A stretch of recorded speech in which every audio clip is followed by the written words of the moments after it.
insanım. Düşmanımız bir zalimlerdi, ben ümmetim Müslümanım.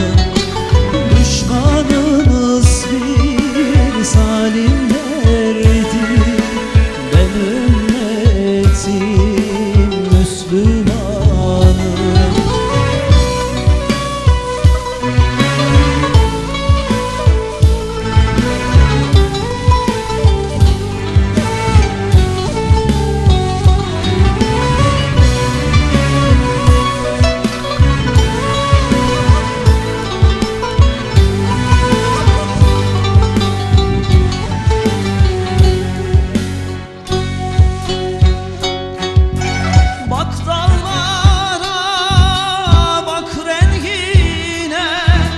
Kızıl kana boyanmışlar. Bak Mısır'a, bak şu Nil'e, kızıl kana boyamışlar.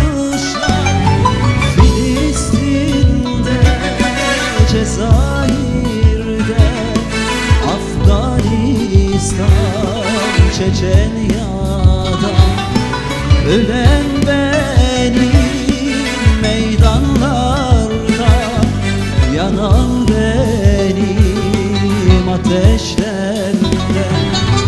Ben Çeçenim, ben Boşnağım, Kürdüm, Türk'üm, ben insanım. Düşmanımız bir zalimlerdir, ben Müslümanım. Düşmanımız bir zalimlerdi, ben ümmetim Müslümanım.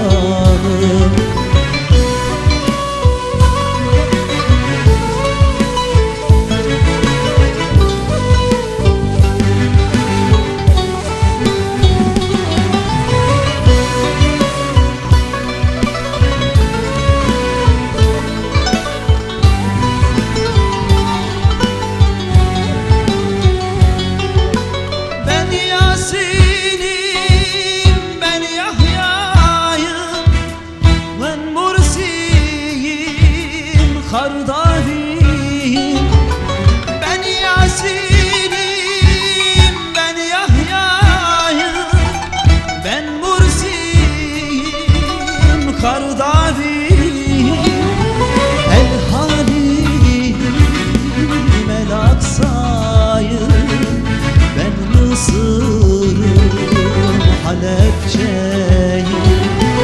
El Halim, El Aksa'yım, ben Mısır'ım, Halepçe'yim.